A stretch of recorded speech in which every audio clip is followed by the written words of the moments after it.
জীবন Success. আসলে সুন্দর, কিছু কষ্ট হয়তো ভোলা যায় না, কিছু কিন্তু কষ্ট বলা যায় না। ওয়ান পয়েন্ট, প্রথমের পয়েন্ট হচ্ছে আমার মামার লাইফে আমাকে ভালোবাসা, সুখ জিনিসটা বুঝতেই দেয় নাই।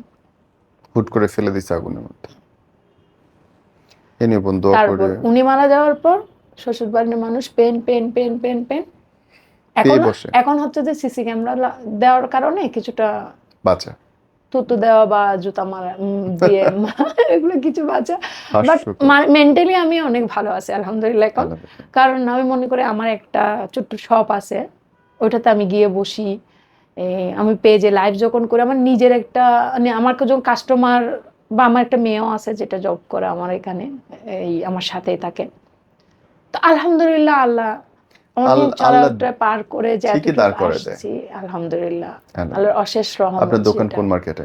আমার আসলে অনেক বড় মার্কেটে দোকান দেওয়া দেওয়া হয় নাই, কারণ হচ্ছে কোথায়? আমি নিজেই করতেছি, বাচ্চাদেরকে এখন আমি বিজনেসে আনতেছি না, আমি চাচ্ছি ওরা হুম। পড়াশোনা করুক। আমার এরিয়ার মধ্যে আমি একটা দোকান নিছি, কারণ কোন পেজের এরিয়া? জন্য। আমার বহদ্দারহাট মানে চট্টগ্রাম বহদ্দারহাটটা হচ্ছে ইয়াতে হুম। মানে টাউন এলাকা। বহদ্দারহাট মোড় থেকে অল্প একটু ভিতরে গেলে আমার বাসা, বাসার পাশেই নেওয়া হয়েছে। ইনশাআল্লাহ। Wish you all the best বোন। আমরা দোয়া করি আপনাকে আল্লাহ সুস্থ রাখুক এবং বড় করুক। Thank you. Thank you.